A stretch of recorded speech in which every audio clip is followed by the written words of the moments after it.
Doctor कफील बहुत बड़े गुनाहगार हैं और कफील की तरह हम तमाम लोग इस देश में गुनाहगार हैं, क्योंकि हम हक की बात करते हैं, हम सच की बात करते हैं, हम जोड़ने की बात करते हैं। और जो इन सब बातों को इस देश के अंदर आज के दौर में करेगा वो गुनाहगार होगा। डॉक्टर कफील ने अलीगढ़ के अंदर मेरे सामने, मैं भी उस मीटिंग का पार्ट था, उन्होंने इस बात को कहा कि सरकार को ऐसे कानून को वापस लेना चाहिए जो कानून विभाजन करता है, जो भाई को भाई से लड़ा दे, जो एक घर के अंदर किसी तरह की भी लड़ाई को पैदा करे, ऐसे कानून को वापस लेना चाहिए। उन्होंने हिंदुस्तान को एक घर बताया, हिंदू मुस्लिम को भाई भाई बताया, यही उनका गुनाह था। इसीलिए सरकार ने उनको गिरफ्तार किया और उसके बाद उनको एनएसए लगा दिया। तो सरकार का कहना है कि उन्होंने देश के खिलाफ कुछ बोल दिया था। अब देश के खिलाफ क्या था? सरकार तो आज तक बोली नहीं है कि देश के खिलाफ, मतलब एक डॉक्टर से इस देश की सुरक्षा को खतरा है।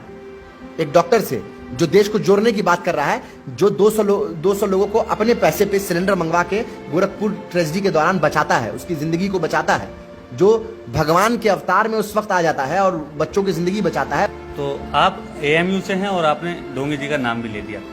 तो मेरा और कोरोना महामारी देश में फैल चुकी है, लगभग पूरा अपना प्रकोप जारी है और तबाही मचा रही है। तो जिस तरीके का मतलब नुकसान भारत को हो रहा है, ऐसे हालात में डॉक्टर कफील का जिक्र करना जरूरी है। डॉक्टर कफील गोरखपुर से चर्चा में आए थे और वो अलीगढ़ यूनिवर्सिटी में बयान देने के उन्होंने जो भी बयान दिया था, तो उसके तहत ही उन पर एनएसए लगा के उन्हें जेल में डाल दिया गया है। तो जैसे हालात हैं कि आपको नहीं लगता उन्हें निकालना चाहिए जेल से? और मुझे ये भी जरा बता दें चैनल को, क्या उन्होंने ऐसा गलत या गुनाह वहां कर दिया था अलीगढ़ में जिसकी सजा वो भुगत रहे? देखिए, डॉक्टर कफील बहुत बड़े गुनाहगार हैं और कफील की तरह हम तमाम लोग इस देश में गुनाहगार हैं, क्योंकि हम हक की बात करते हैं, हम सच की बात करते हैं, हम जोड़ने की बात करते हैं। और जो इन सब बातों को इस देश के अंदर आज के दौर में करेगा वो गुनाहगार होगा। डॉक्टर कफील ने अलीगढ़ के अंदर मेरे सामने, मैं भी उस मीटिंग का पार्ट था, उन्होंने इस बात को कहा कि सरकार को ऐसे कानून को वापस लेना चाहिए जो कानून विभाजन करता है, जो भाई को भाई से लड़ा दे, जो एक घर के अंदर किसी तरह की भी लड़ाई को पैदा करे, ऐसे कानून को वापस लेना चाहिए। उन्होंने हिंदुस्तान को एक घर बताया, हिंदू मुस्लिम को भाई भाई बताया, यही उनका गुनाह था। इसीलिए सरकार ने उनको गिरफ्तार किया और उसके बाद उनको एनएसए लगा दिया। तो सरकार का कहना है कि उन्होंने देश के खिलाफ कुछ बोल दिया था। अब देश के खिलाफ क्या था? सरकार तो आज तक बोली नहीं है कि देश के खिलाफ, मतलब एक डॉक्टर से इस देश की सुरक्षा को खतरा है। एक डॉक्टर से जो देश को जोड़ने की बात कर रहा है, जो 200 लोगों को अपने पैसे पे सिलेंडर मंगवा के गोरखपुर ट्रेजेडी के दौरान बचाता है, उसकी जिंदगी को बचाता है, जो भगवान के अवतार में उस वक्त आ जाता है और बच्चों की जिंदगी बचाता है, वो राष्ट्र के लिए सुरक्षा है। लेकिन ये जो आपके मिनिस्टर ऑफ स्टेट है फाइनेंस के, क्या नाम है इनका, ठाकुर जी, अनुराग ठाकुर, ये जब बोलते हैं गोली मारो सालों को, देश के गद्दारों को गोली मारो सालों को, तो ये देश को तोड़ने का काम नहीं करते, ये देश के लिए खतरा नहीं है। जब परवेश राणा जब कहते हैं कि आपके माँ बहनों को घर में घुस के रेप किया जाएगा अगर आपने बीजेपी को वोट नहीं दिया, तो ये देश को तोड़ने का काम नहीं हुआ, ये देश की सुरक्षा के साथ कॉम्प्रोमाइज नहीं हुआ।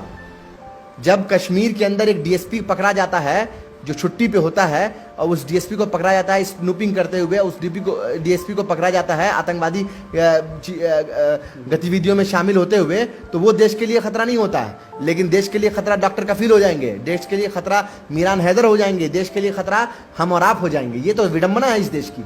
सुप्रीम कोर्ट ने बोला है कि डॉक्टर कफील को छोड़ दिया जाए ऐसे हालात में। 23 मार्च को सुप्रीम कोर्ट ने एक एडवाइजरी जारी करी थी जिसके तहत बोला गया था कि 23 तारीख में छोड़ दिया जाए, लेकिन 28 को छोड़ने वाले थे और यूपी सरकार की तरफ से कोई आदेश आता है जिसकी वजह से उन्हें रोक दिया जाता है। ये डॉक्टर कफील ने अपनी बीवी को बताया।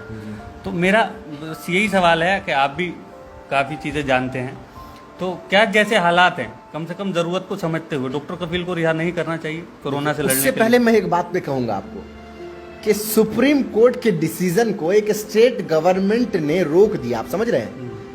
आप समझिए कि देश में जुडिशरी आजाद नहीं है। मैं पहले भी कहता हुआ आया हूं, आज से 2 साल पहले जब सुप्रीम कोर्ट के सीनियर 4-5 जज आकर प्रेस कॉन्फ्रेंस करके कहते हैं कि इस देश में कुछ सही नहीं है, तो लोगों को समझ में आता है कि अच्छा वाकई सही नहीं है।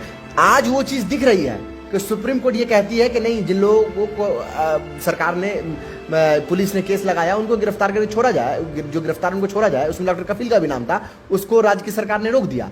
तो मतलब आपके सामने जुडिशरी की भी कोई वैल्यू नहीं है। सुप्रीम कोर्ट ने कहा लखनऊ में जो आपने बैनर लगाया, लोगों का पोस्टर लगाया सरेआम चौराहे पर जगह जगह, याद होगा आपको? जी जी। उसको सुप्रीम कोर्ट ने कहा 1 महीने के अंदर हटा लिया जाए। 1 महीना पूरा हो गया, लेकिन आज तक वो पोस्टर बैनर ऐसे ही लगा हुआ है। तो ये सुप्रीम कोर्ट के आदेश का बिल्कुल उल्लंघन हो रहा है इस देश के अंदर, और बीजेपी की सरकार ये बता रही है कि हम सुप्रीम कोर्ट को नहीं मानते। मैं बता रहा हूं, खुले तौर पे बता रहा हूं इस बात को, तभी डॉक्टर कफील को रिहा नहीं किया। आज डॉक्टर कफील अगर बाहर होते तो वो जगह जगह जाकर लोगों की मदद कर रहे होते, उनको दवाइयां मुहैया करा रहे होते फ्री में, उनको अच्छी हेल्थ सुविधा के लिए प्रेरित कर रहे होते। इसीलिए उनको बाहर नहीं किया, क्योंकि सरकार चाहती है कि देश कोरोना में फंसा रहे, और सरकार के पास कोई प्लान भी नहीं है। हमने लॉकडाउन में क्या किया? हम लॉकडाउन के अंदर हमने प्रॉपर टेस्टिंग ही नहीं की, और इस बीमारी का सबसे बड़ा जो रामबाण जिसको कहेंगे वो ये है कि टेस्टिंग कीजिए।